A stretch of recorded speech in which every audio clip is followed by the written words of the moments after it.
I've got an elite place in UTMB 2025 and I'm targeting the top 10. I'm 100 to 1 shot, but I've always believed in underdogs, so who the am I? I started running in my 20s while studying for my PhD at the University of St Andrews. The first race I entered was a marathon, and it took me over 4 hours. My time came down to 2:58. 2 weeks after that, I broke the course record at the Kintyre Ultra. The next few years were disrupted by illness, anorexia, mast cell disease, and rheumatoid arthritis.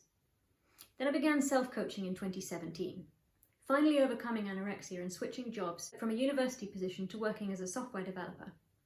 In 2019, I took nearly 30 minutes off my best time to win the British 100km championships. I've won 33 races, had 62 podium finishes and 82 top fives. I finished top 10 in big races like Transgran Canaria, Ultra Trail du Saint-Jacques and Val d'Aran.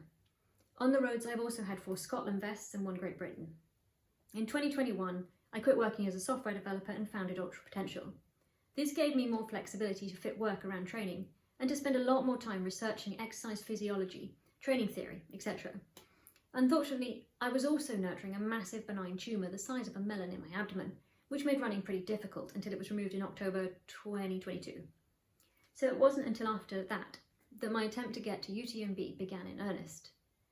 As you'll know, there have been some big changes at UTMB since the Ironman merger. One major overhaul was the elite entry process, which then changed again after elites made some suggestions. So now the process is relatively simple. You enter a by UTMB race of the same distance that you want to race in the finals in Chamonix the next calendar year. Then you either finish in the top 3, top 5 at regional finals, or run fast enough to get in through your race score. I chose to race the 100-miler at Ultra Trail du Saint-Jacques as it was a 2-day drive away. It's a stunning course, but unfortunately it rained pretty hard for the first 7 nighttime hours, turning the trails into mudslides with rocks in. I didn't have crew, which lost me about an hour in aid stations. It was quite frustrating when girls who were behind me flew through with crew while I was queuing for watery knock in the pouring rain. I kept moving, and soon spectators started telling me I was top 5, which is podium at by UTMB events. The last 20 kilometres lasted forever, but the sight of Le Puy-en-Velay lifted me to a sprint finish up the cobblestones. We were in a garage forecourt on the way home when the race score was published. I had secured my elite spot by the tiniest margin, but I was going to Chamonix. Given my background, including 3 serious illnesses and a growth the size of a 3rd trimester baby, and the fact that most of my best performances don't figure on UTMB or ITRA, I believe I have a stronger chance of top 10 than it looks on paper. It's probably still 100 to 1 though.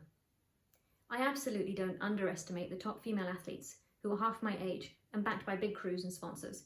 But UTMB is a race of dreams, and sometimes dreams come true. So if you're up for following my possibly impossible journey to top 10 at UTMB, please subscribe to my channel. I'll also cover some of my training and training adjacent topics like carb loading, kit, race nutrition and strength and conditioning.